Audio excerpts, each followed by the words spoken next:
ઓમ શ્રી ગણેશાય નમઃ. જય શ્રી કૃષ્ણ મિત્રો. આજે આપણે અમાસની વાર્તા સાંભળીશું. આમ તો એક વર્ષમાં 12 અમાસ આવે છે અને 12 અમાસનું મહત્વ ખૂબ જ છે. જ્યારે સોમવાર હોય અને અમાસ આવે એને સોમવતી અમાસ કહે છે, પણ બધી જ અમાવસ્યાનું મહત્વ ઘણું છે. અમાસનું વ્રત કરનાર પવિત્ર જળમાં સ્નાન કરીને પીપળાના ઝાડની પૂજા કરવી અને ઘીનો દીવો પ્રગટાવો. 8 જાતના ફળ લઈને 108 પ્રદક્ષિણા કરવી.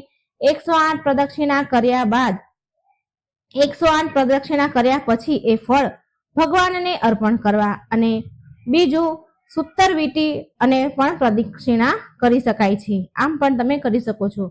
તમને જણાવી દઉં કે અમાસના દિવસે આ 5 વસ્તુઓનું ખૂબ જ મહત્વ વધારે હોય છે.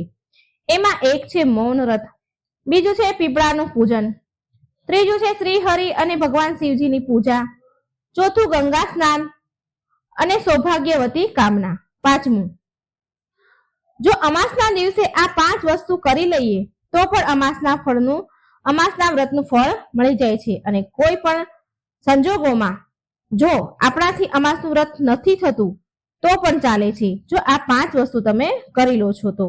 મૌન વ્રત સૂર્યોદયથી સૂર્યાસ્ત સુધી કરવું તો પણ એનું ફળ પૂરું મળી જાય છે. મિત્રો, ભગવાન શ્રી કૃષ્ણએ ગીતામાં કહ્યું છે કે વૃક્ષોમાં હું પીપળો છું, માટે પીપળાના ઝાડનું પૂજન જરૂર કરવું, એટલે કે શ્રી કૃષ્ણ ભગવાનની પૂજા કરવી. પીપળાના ઝાડમાં પાણી અર્પણ કરવું. પીપળાની પૂજા ભગવાન શ્રી કૃષ્ણની પૂજા સમાન ગણાય છે. આ ઉપરાંત પીપળામાં પિતૃઓનો પણ વાસ હોય છે, તો આપણે પિતૃઓના પણ આશીર્વાદ આપણે મળે છે. અને બ્રહ્મા વિષ્ણુ મહેશનો વાસ પણ પીપળામાં છે, માટે પીપળાનું પૂજન કરવું એટલે ત્રિદેવની પૂજા કર્યા બરોબર છે. તો અમાસના દિવસે શિવ પાર્વતીની પૂજા કરવાથી અખંડ સૌભાગ્યની પ્રાપ્તિ થાય છે. અને મિત્રો, આ દિવસે ગંગા સ્નાનનું પણ ખૂબ જ મહત્વ છે. આપણે જાણીએ છીએ કે ગંગાજી ક્યાંથી આવે છે. જો આ સવાલ કરવામાં આવે તો આ પ્રશ્ન કરીએ તો ગંગાજી ક્યાંથી આવે છે, તો એનો જવાબ છે કે શિવજીની જટામાંથી.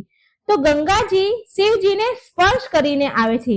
શિવજીની જટામાંથી ધરતી પર આવે છે, માટે આપણાથી જે કંઈ જાણે અજાણે પાપ થયા હોય છે તે નષ્ટ પામે છે. માટે અમાસના દિવસે પવિત્ર ગંગા નદીમાં સ્નાન કરવાનું ખૂબ જ મહત્વ છે. જો આપણે એ સંભવ ન હોય કે હરેક વ્યક્તિ ગંગાજીમાં સ્નાન કરવા ન જઈ શકે, પણ આપણે ઘરે નાહીએ છીએ, તો ઘરમાં આપણે જે પાણીથી નાવાના હોય એ પાણીમાં 2-3 ગંગાજળના ટીપા નાખી દો તો પણ એ ગંગા સ્નાન કર્યું બરોબર કહેવાય. હવે આપણે સાંભળીએ વાર્તા. કાશીનગરમાં એક દેવસ્વામી નામના બ્રાહ્મણ રહેતા હતા. તેમની પત્નીનું નામ ધનવતી હતું. તેની પત્નીને 7 છોકરા અને 1 છોકરી હતી. છોકરીનું નામ ગુણવતી હતું. ગુણવતી તો ગુણોનો ભંડાર. તેના મંગળચરણથી ઘરમાં બધા ખુશ અને પ્રસન્ન રહેતા. તેની ભાભીઓ પણ તેના પર ઘણું હેત રાખે, ઘણો વહાલ કરે. એક દિવસ એક બ્રાહ્મણ તેના ઘરે ભિક્ષા લેવા આવ્યા. 7 વહુએ બ્રાહ્મણને ભિક્ષા આપી. બ્રાહ્મણે સૌને અખંડ સૌભાગ્યવતી રહો એવા આશીર્વાદ 7 વહુને આપ્યા. પછી ગુણવતી પણ ભિક્ષા લઈને આવી. તેણે બ્રાહ્મણ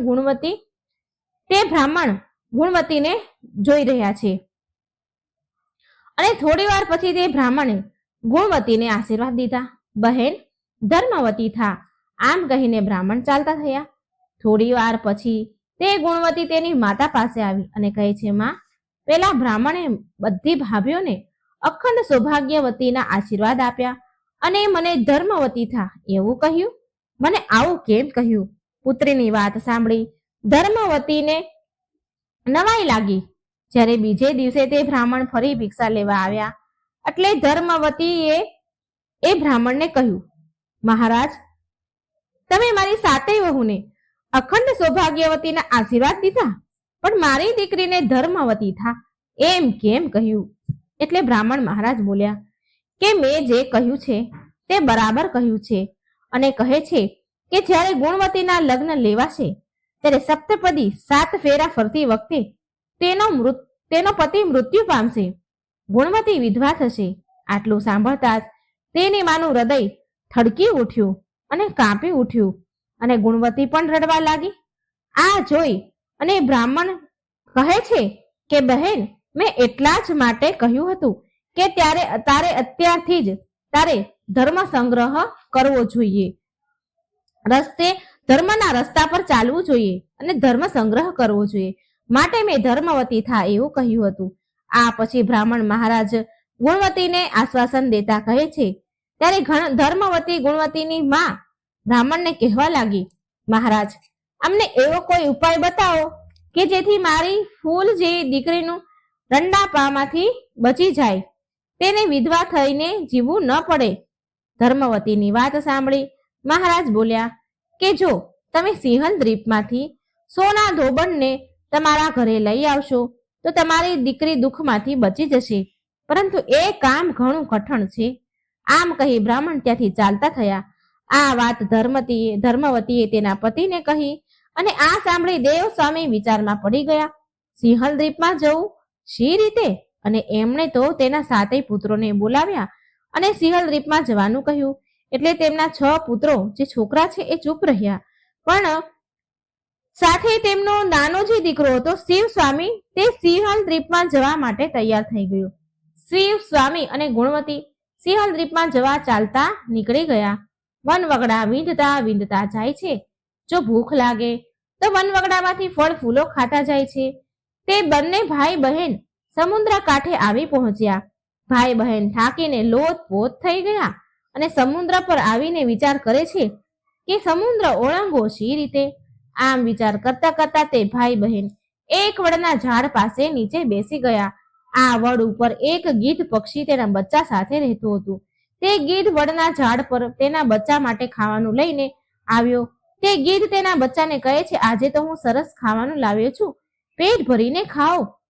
એટલે તેના બચ્ચા બોલ્યા, અમારે કાંઈ ખાવું નથી. એટલે ગીધ બોલ્યું, અરે એવું શું છે કે આટલું સરસ ભોજન નથી ખાવું તમારે? તમે કેમ ખાવાની ના પાડો છો? બચ્ચા બોલ્યા કે આ ઝાડ નીચે જે બેઠા છે તે બંને ભાઈ બહેન છે. એ કેટલાય દિવસથી ભૂખ્યા છે. તેને ખવડાવ્યા વિના અમારું પેટ કેમ ભરાય? બચ્ચાનો આ અતિથિ પ્રત્યેનો આવો પ્રેમ ભાવ જોઈને ગીધ વનફળ ઉપાડી લાવ્યા અને તે ભાઈ બહેનને આગળ મૂક્યા. ગીધને જોઈને શિવ સ્વામી બોલ્યા, હે ગીધરાજ, અમારું કામ ન થાય ત્યાં સુધી અમને ખાવાનું ગળે કેમ ઉતરે? અમને ખાવું ભાવે એમ નથી. અમારે સિંહલ દ્વીપમાં સોના ધોબણના ઘરે જવું છે. કોઈ ઉપાય બતાવો તો સારું. આ સમુદ્ર અમે કેવી રીતે પાર કરીશું?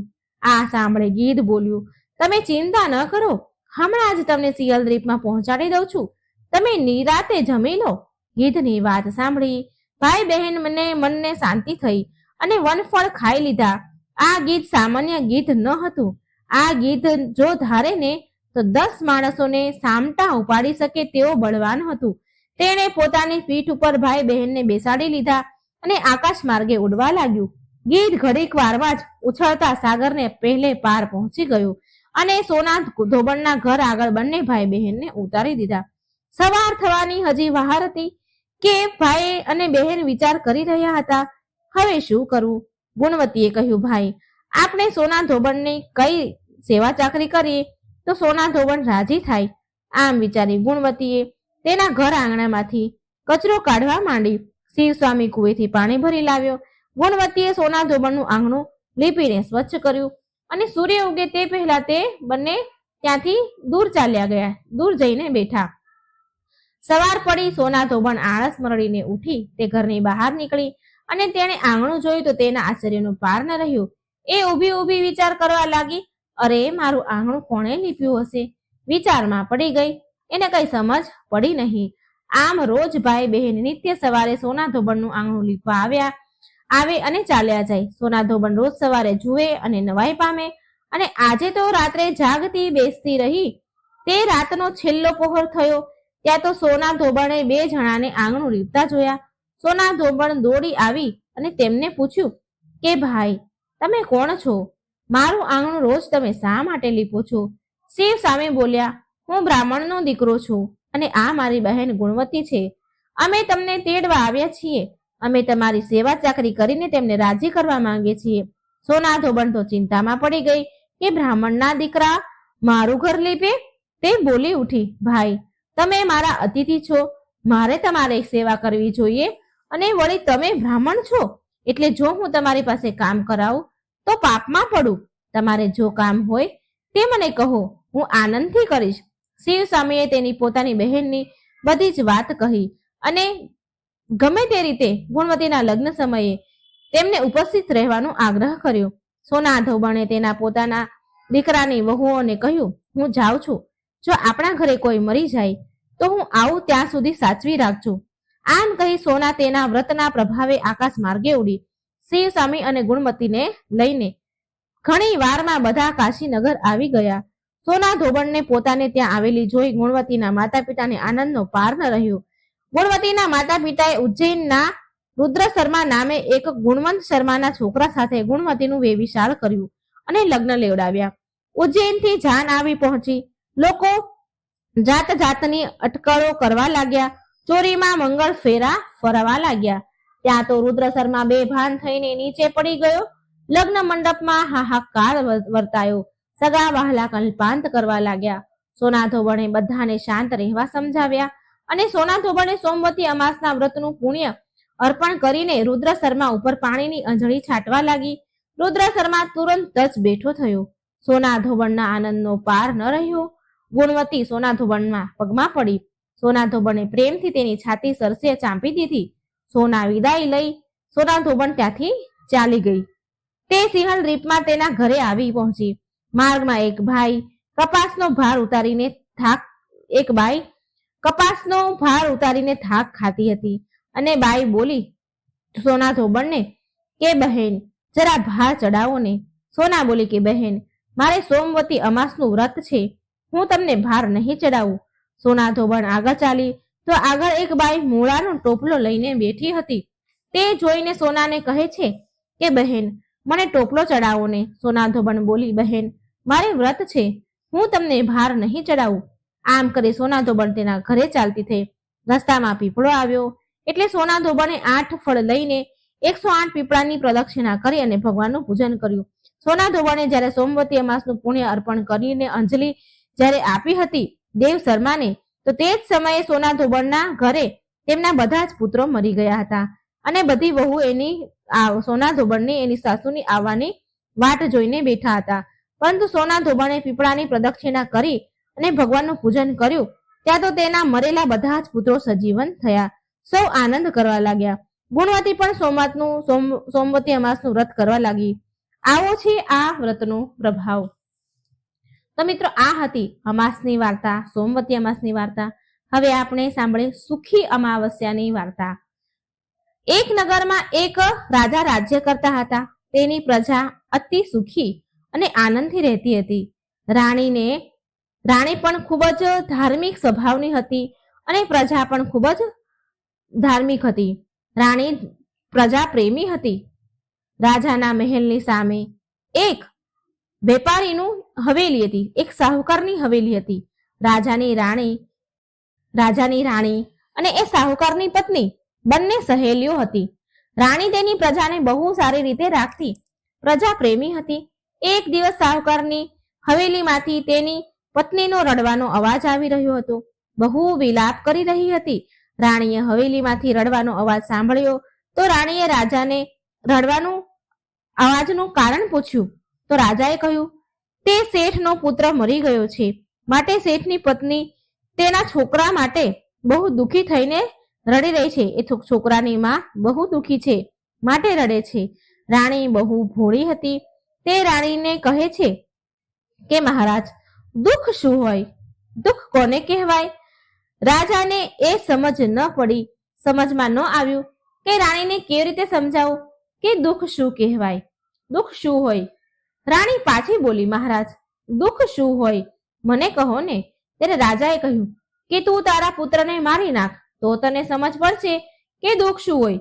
રાણીએ તેના કુંવરને મહેલથી નીચે ફેંકી દીધો. ભગવાનની કૃપાથી કુંવર ગારાના ઢગલામાં પડ્યો અને તેને એક ખરોચ પણ ન આવી. રાણી એના કુંવરને જોવા માટે નીચે ઉતરી રહી હતી. તેવામાં કુંવર તો સામેથી આવતો જોયો. આ જોઈને રાજા ચકિત રહી ગયા, હેરાન રહી ગયા કે આટલે ઊંચેથી પડવા છતાં પણ કુંવરને કંઈ જ ન થયું. રાણીએ રાજાને ફરી પૂછ્યું, મહારાજ, દુઃખ શું હોય, મને સમજાવો. એ સમયે પાડોશી રાજ્યના રાજાના સૈનિકો યુદ્ધ કરી રહ્યા હતા. રાજાએ રાણીને કહ્યું કે હું યુદ્ધ કરવા માટે એકલો જઈ રહ્યો છું. જ્યારે કે તું મારા મરવાના સમાચાર સાંભળીશ ત્યારે તને દુઃખ શું છે એ ખબર પડી જશે. રાજા યુદ્ધ કરવા માટે નીકળી ગયા, પણ ભગવાન અને અમાવસ માતાની કૃપાથી યુદ્ધમાં રાજા જીતીને ઘરે પાછા આવ્યા. હવે રાજાને પણ આશ્ચર્ય થવા લાગ્યું કે શું કારણ છે. એ સમયે રાણી રાજા પાસે આવીને ફરી એ પ્રશ્ન પૂછવા લાગી રાજાને કે દુઃખ શું હોય છે. રાજા વિચારમાં પડી ગયા કે રાણીના દુઃખનો અનુભવ કેવી રીતે કરાવો. રાજાએ રાણીને બોલાવીને કહ્યું કે હવે આપણે ગંગાજીની યાત્રા કરવા માટે જઈ રહ્યા છીએ. ત્યાં હું ગંગાજીના ધારમાં કૂદી પડીશ, ગંગાજીના નદીની ધારામાં કૂદી પડીશ ને મરી જઈશ. ત્યારે તને દુઃખનો અનુભવ થશે. રાણીએ ગંગાજીની યાત્રાની તૈયારી કરી અને જરૂરિયાત પ્રમાણે રસ્તામાં જરૂર પડે તેટલી ભોજન સામગ્રી તૈયાર કરી. આ બાજુ કૈલાસ પર ભગવાન શિવ પાર્વતીજીને કહે છે કે આજે હું કળિયુગમાં સુખી આત્માના દર્શન કરીશ. શિવજીએ બકરાનું અને પાર્વતીજીએ બકરીનું રૂપ ધારણ કર્યું. એક બાવળ પાસે ઘાસ ચરવા લાગ્યા. એટલામાં રાજા રાણીની સવારી આવી અને એટલામાં રાજા રાણીએ સુંદર છાયા અને બાવળિયા જોયા તો તેને વિચાર્યું કે આપણે અહીં થોડી વાર બેસીને પાણી પી લઈએ, આરામ કરી લઈએ અને પછી આગળ વધીશું. રાજાએ ત્યાં થોડું પાણી પીધું અને બીજું રાણીએ પણ થોડું પાણી પીધું. રાણી માટે રહેવા દીધું અને ફરી પાછું પાણી લેવા માટે રાજા નદીમાં ગયા. એ સમયે બકરી બનેલા પાર્વતીજીએ બકરા બનેલા શિવજીને કહ્યું કે હે સ્વામી, આ રાણીને દુઃખ જોવું છે પણ એને દુઃખ કેમ નથી મળતું. આમ મનુષ્યની ભાષામાં ભગવાન અને માતાજી વાતો કરી રહ્યા હતા. એટલે મનુષ્યની ભાષા બોલતા બકરા અને બકરીની વાત રાણી સાંભળી રહ્યા હતા. ભગવાન કહી રહ્યા હતા કે આ રાણીએ પૂરા મનથી શ્રદ્ધાથી સુખી નામની અમાવસ્યાનું વ્રત કર્યું હતું. એટલા માટે એ આ જન્મમાં રાણી બની અને સુખનો આનંદ લઈ રહી છે. સતી, આ રાજા ગંગામાં મરવા માટે તો જાય છે પણ તે ગંગામાં પણ નહીં મરે. રાણીએ આ વાત સાંભળી લીધી. એટલામાં રાજા પાણી લઈને આવ્યા તો રાજાને બધી જ ઘટના રાણીએ સંભળાવી અને પાછા તેના નગરમાં આવ્યા. રાજાએ એના નગરમાં પ્રજાને સુખી અમાવસ્યાનું વ્રત કરવાની આજ્ઞા આપી. રાજાએ પ્રજાને કહ્યું કે બધી જ અમાવસ્યા માતાની પૂજા અને કથા કરવી, આ વ્રત કથા સાંભળવી અને બીજાને સંભળાવી. જ્યારે પણ શુક્રવારે અમાસ હોય અને એ દિવસે આ અમાવસ્યાનું વ્રત શરૂ કરવું. જે દિવસે અમાસ આવતી હોય ને શુક્રવાર હોય તે દિવસથી આ અમાસનું વ્રત શરૂ કરવું.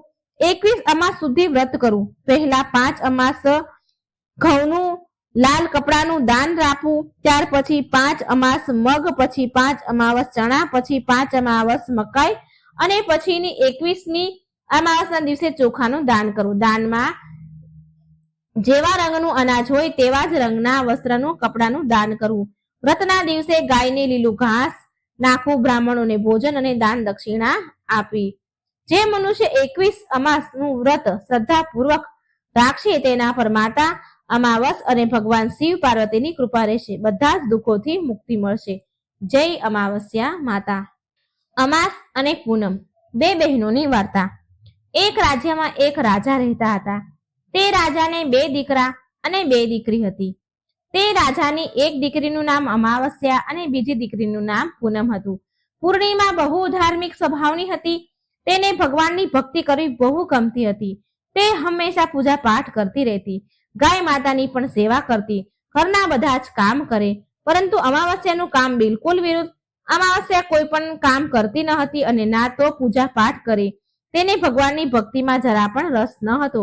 બંને બહેનો એકબીજાથી બહુ પ્રેમ કરતી હતી. રાજા રાણીનો વ્યવહાર પણ પૂર્ણિમા પ્રત્યે બહુ સારો ન હતો. રાજા રાણી અમાવસ્યાને બહુ પ્રેમ કરે અને તેના બંને દીકરાને પણ એ બહુ પ્રેમ કરે, પરંતુ પૂર્ણિમાને બહુ પ્રેમ ન કરે. ધીરે ધીરે સમય નીકળ્યો અને સમયના વહેણમાં રાજાના રાણીના છોકરાઓ મોટા થયા. રાજા તેમના બંને દીકરાના લગ્ન કરાવી દે છે. હવે બંને દીકરીઓ પણ મોટી થઈ ગઈ છે. એટલે બધા જ લોકો રાજાને કહેવા લાગ્યા કે તમારી બંને દીકરી તો વિવાહ લાયક થઈ ગઈ છે, હવે તમે એના લગ્ન કરાવી દો. રાજા કહે, હા, લગ્ન તો કરવા છે. એટલે રાણી પાસે રાજા ગયા અને રાણી રાજાને કહે છે કે પૂર્ણિમાના લગ્ન કોઈ મોટા ઘરમાં ન કરશો. તે મોટા ઘરની જેમ રહેતી નથી, એને ઘરના કામકાજ કરવા ગમે છે, માટે પૂર્ણિમાના લગ્ન સારા ઘરમાં ન કરશો. તે એક રાજકુમારી હોવા છતાં પણ ઘરના કામ કરવા તેને ગમે છે, ગાયની સેવા કરવી ગમે છે, તેને તો ભજન કીર્તન ભગવાનની પૂજામાં મન લાગે છે. જો આ કોઈ મોટા સારા ઘરમાં ચાલી ગઈ તો પૂર્ણિમા આ બધું નહીં કરી શકે, માટે પૂર્ણિમાના લગ્ન કોઈ ગરીબ ઘરમાં જ કરી દેજો. રાજાએ રાણીની વાત માની અને કહ્યું, ઠીક છે, સાચી છે તારી વાત. પછી રાજા પૂર્ણિમા માટે લગ્ન લાયક કોઈ સારા ઘર સંબંધ શોધવા જાય છે, સારો વર શોધવા લાગ્યા અને અંતે રાજાને એક ગરીબ અને સાધારણ ઘર પૂર્ણિમા માટે મળી ગયું. એટલે સાધારણ ઘરમાં પૂર્ણિમાના લગ્ન નક્કી કરી દીધા. એટલે રાણી બોલી, મહારાજ, અમાવસ્યા પણ લગ્ન લાયક થઈ ગઈ છે, અમાવસ્યા માટે પણ વર જોવો જોઈએ. બંને બહેનોના લગ્ન એક સાથે જ કરી દઈશું. રાજાએ એક નગરના રાજાના દીકરા સાથે અમાવસ્યાના લગ્ન નક્કી કરી દીધા. રાજાએ રાણીને આ વાત કરી તો તે બહુ ખુશ થઈ અને મનમાં વિચાર કરવા લાગી કે હવે જોઉં છું કે આ પૂર્ણિમા ગરીબ ઘરમાં કેવી રીતે રહે છે. આખો દિવસ પૂજા પાઠ વાળી થઈ છે ને, જોઉં છું કે એના ભગવાન એની કેટલી મદદ કરે છે. પછી સમય આવતા રાજાએ તેની બંને દીકરીના લગ્ન કરાવી દીધા. અમાવસ્યાને બહુ ધન દોલત આપી, પણ પૂર્ણિમાને કંઈ ન આપ્યું. પૂર્ણિમાના ભાઈ ભાભી તેને બહુ પ્રેમ કરતા, કારણ કે પૂર્ણિમા તેની ભાભીઓના કામમાં મદદ કરતી, પણ અમાવસ્યા તેમના ઉપર રૂવાબ કરતી અને તેના ખુદના કામ ભાભીઓ પાસે કરાવતી. માટે અમાવસ્યા પ્રત્યે તેમની ભાભીઓને વધારે સ્નેહ ન હતો, પૂર્ણિમા પ્રત્યે વધારે સ્નેહ હતો. પછી અમાવસ્યા અને પૂર્ણિમા બંને તેના સાસરે ચાલી ગઈ.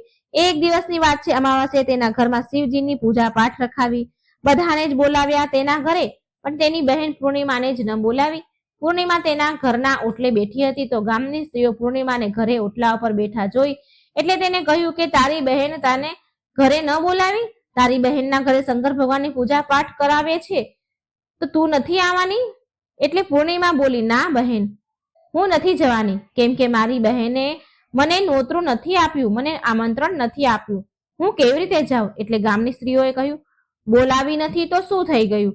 આ તો ભગવાન શિવની પૂજાનું કામ છે, તું ચાલ અમારી સાથે. ગામની સ્ત્રીઓની વાત માની પૂર્ણિમા શિવજીની પૂજામાં અમાવસ્યાના ઘરે ચાલી ગઈ. જ્યારે અમાવસ્યાએ જોયું કે તેની બહેન પૂર્ણિમા આવી છે તેના ઘરે તો તેને બહુ ગુસ્સો આવ્યો અને બોલી કે મેં તો તને બોલાવી જ નથી, આમંત્રણ પણ નહોતું આપ્યું, તોય તું મારા ઘરે આવી ગઈ. જો હવે આવી જ ગઈ છે ને તો ચૂપચાપ એક જગ્યા પર બેસી જા, આમ તેમ મારા મહેલમાં ફરતી નહીં. અમાવસ્યાએ તેની ગરીબીનો બહુ મજાક ઉડાવ્યો. પૂર્ણિમાની આંખોમાં આંસુ આવી ગયા. પૂર્ણિમા શિવજીની પ્રાર્થના કરવા લાગી, હે ભગવાન, તમે મારા પર કૃપા કરો, મારા પર ક્યારે કૃપા કરશો? મારી શું ભૂલ છે ભગવાન? શું ભગવાનની પૂજા પાઠ કરવા, ગાય માતાની સેવા કરવી, ઘરના કામ કરવા શું ખરાબ છે, ખોટું છે? ભગવાન, હવે તો મારી ઉપર દયા ખાઓ. આમ પૂર્ણિમા શિવજીને વિનંતી કરવા લાગી. હવે શિવ પૂજા પૂરી થઈ. અમાવસ્યાએ બધાને પ્રસાદ આપ્યો પણ પૂર્ણિમાને ન આપ્યો. પૂર્ણિમા ત્યાંથી પ્રસાદ લઈ લીધા વગર જ ચાલી ગઈ. પૂર્ણિમા રસ્તામાં જતા જતા વિચારે છે, ઘરે જઈશ તો બાળકો પ્રસાદ માંગશે તો હું તેને શું કહીશ?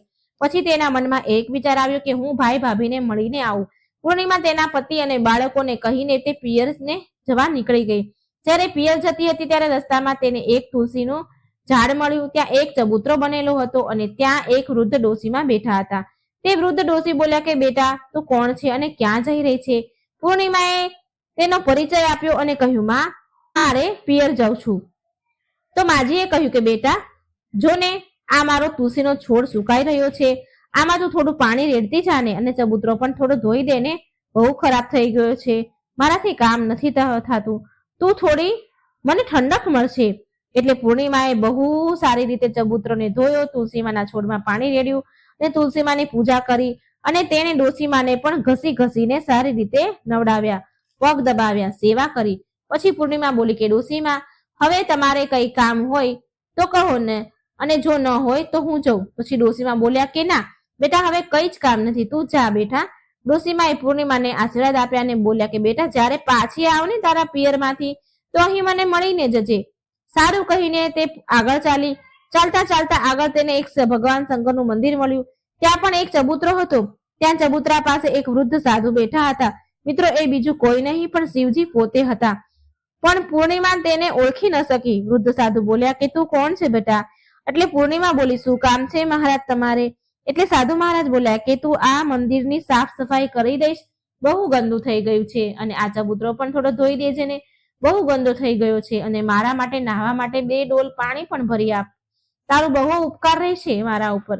પૂર્ણિમાએ રાજી ખુશીથી બધા જ કામ કરી દીધા અને ભગવાન શિવની પૂજા કરી. પછી આગળ ચાલી. થોડી વધારે આગળ ચાલી તો આગળ તેને એક મહાકાળી માનું મંદિર મળ્યું. ત્યાં મહાકાળીમાં એક વૃદ્ધ ડોશીમાનું રૂપ લઈને બેઠા હતા.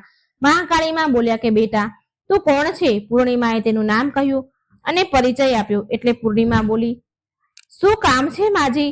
એટલે વૃદ્ધ ડોશીમા બોલ્યા કે બેટા આ મંદિરમાં તો બધા જ પૂજા પાઠ કરીને ચાલ્યા જાય છે, પણ કોઈ મંદિરની સાફ સફાઈ નથી કરતું. જો મંદિર કેટલું ગંદુ થઈ ગયું છે, બેટા જરા મંદિરની સાફ સફાઈ કરી દે. પૂર્ણિમાએ મંદિરની સાફ સફાઈ કરી અને પછી તેને મહાકાળી માનો શિંગાર કર્યો, પૂજા કરી અને પછી તે ડોશીમાને સ્નાન કરાવડાવ્યું અને હાથ પગ દબાવી સેવા કરી. ત્યાંથી આગળ વધી એક નદી મળી. ત્યાં પણ એક વૃદ્ધ ડોશીમા બેઠા હતા. તે બીજું કોઈ નહીં પણ સ્વયં ગંગાજી હતા. એટલે તેને કહ્યું બેટા તું કોણ છે? ત્યારે પૂર્ણિમાએ તેનું નામ કહ્યું અને પછી તે વૃદ્ધ ડોશીમા બોલ્યા કે બેટા અહીં તો બધા જ સ્નાન કરીને ચાલ્યા જાય છે, પણ કોઈ સફાઈ નથી કરતું આ ઘાટની, તું અહીં સાફ કરી દે ને. પૂર્ણિમાએ ત્યાં પણ નદી કિનારે સાફ કર્યું, સફાઈ કરી અને પછી ગંગાજી પણ તેને આશીર્વાદ આપે છે અને પછી તે હોડીમાં બેસીને પહેલે પાર જાય છે. હોડીમાં તો ફૂલ પથરાયેલા હતા. તે ફૂલોની હોડીમાં તે બેસીને પિયર ગઈ. તેના ભાઈ ભાભી પૂર્ણિમાને જોઈને બહુ ખુશ થયા અને ખૂબ જ માન સન્માન અને ખાતેદારી કરી અને પછી એકબીજાએ વાતો કરવા લાગ્યા. સવારે જ્યારે પૂર્ણિમા ઘરે જવા તૈયાર થઈ તો તેની ભાભીએ તેને લાલ સાડી આપી અને કહ્યું, બહેન પૂર્ણિમા તમે જલ્દી આ સાડી પહેરી લો અને થોડા દિવસે અમને મળવા આવતા રહેજો. તમે બહુ દિવસ પછી આવ્યા છો. પૂર્ણિમા બોલી, સારું મારી પ્યારી પ્યારી ભાભીઓ, સારું હું તમને જલ્દી મળવા આવીશ.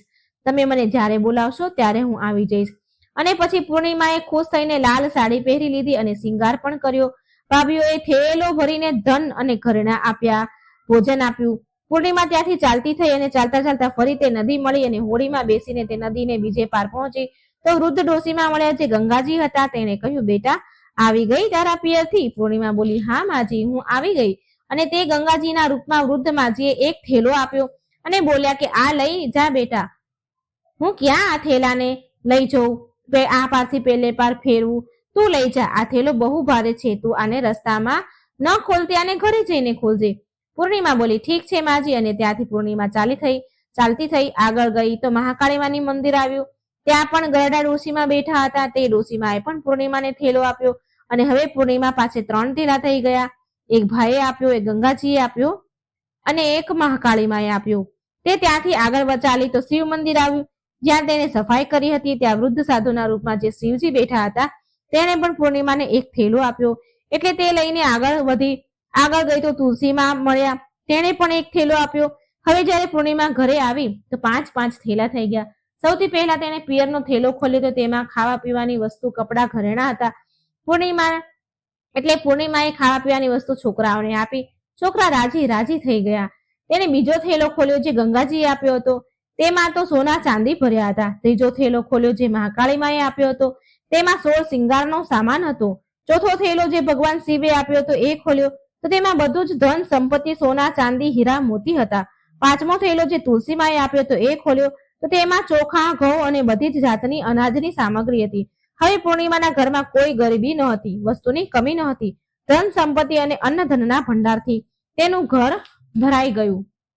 પૂર્ણિમા ખુશ થઈને રહેવા લાગી. એક દિવસ પૂર્ણિમાએ વિચાર્યું કે મારા ઘરે શિવજીની પૂજા પાઠ કરાવું. પૂર્ણિમાએ શિવ પૂજામાં બધાને જ બોલાવ્યા અને તેના બહેનના ઘરે પણ આમંત્રણ આપવા ગઈ. જ્યારે અમાવસ્યા તેના બહેનના ઘરે શિવ પૂજામાં આવી તો તેના ઘરમાં ધન દોલત જોઈને આશ્ચર્યમાં પડી ગઈ. પછી અમાવસ્યાએ પૂર્ણિમાને પૂછ્યું કે તારા ઘરે ધન દોલત વૈભવ ક્યાંથી આવી ગયું?